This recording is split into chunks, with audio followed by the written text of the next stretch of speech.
I've mentioned in a previous blog in December that an old friend from my wrestling days had become the TNA World Heavyweight Champion and the first ever British World Champion to boot.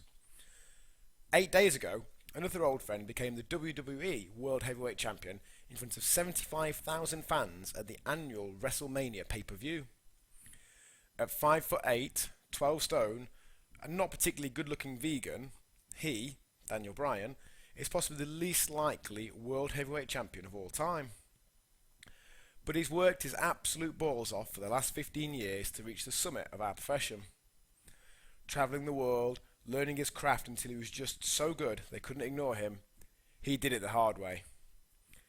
He passed through the UK many times in the course of his travels and had the honour of wrestling him in Skegness, of all places, in 2005.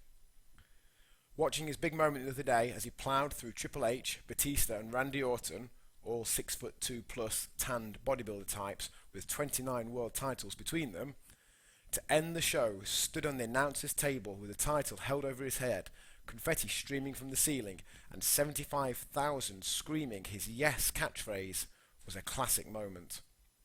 For him, his friends and family, and every underdog who's ever been told they can't do something.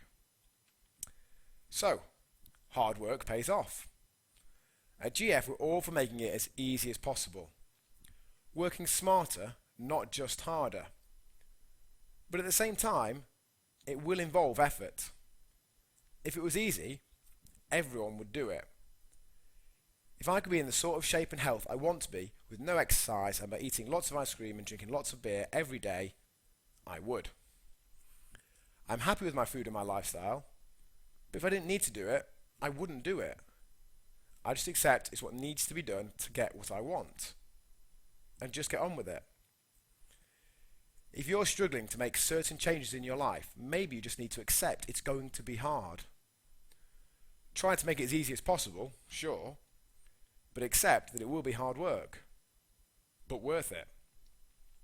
Just like Brian will think those thousands of miles driving to crummy venues, the countless bumps, bruises and injuries, and all that pain and sacrifice were worth it.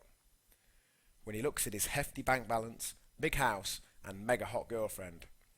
I do wonder how the no sex before marriage, devout Christian beliefs he had when I knew him are going. And above all, the pride he must have in knowing he's worked hard and achieved something. Like that pride you'll have when the life and body you want finally arrive. Much love, John, he beat me with a roll-up by the way, Hall, and Matt, can't believe the Ultimate Warrior died, Nicholson.